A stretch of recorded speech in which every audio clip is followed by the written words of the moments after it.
हाँ तो मित्रों हमने बताव्યું હતું કે બીજા વ્લોગમાં કે હું અટાણે ઘટકા આવી ગયો છું। તો અટાણે બધા ફ્રૂટવાળા બકાલાવાળા એ આવી ગયા છે। તો હાલો હું તમને ત્યાંનો બધેનો નજારો બતાવું અને તમે મારા છેલ્લે સુધી તમે મારા વ્લોગમાં મંડ્યા રહેજો। આ તમને બીજા વ્લોગમાં બતાવ્યું હતું કે આ મહાદેવ ભગવાનનું મંદિર છે। ત્યારે એટલા કોઈ લોકો નહોતો। અટાણે પણ થોડુંક વાતાવરણ ઠંડુ થયું ત્યારથી જ એટલા લોકો આવી ગયા છે। બક્કા ગામની આ પ્રખ્યાત ડેરી છે।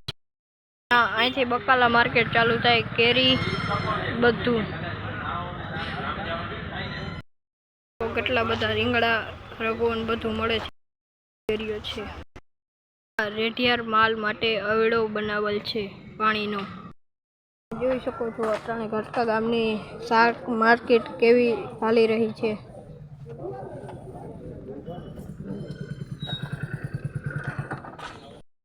મોસંબી, દાયડમ, ફૂલકોબી બધું બીજા વ્લોગમાં બતાવ્યું હતું કે આ ઘટકા ગામનો બેટ છે।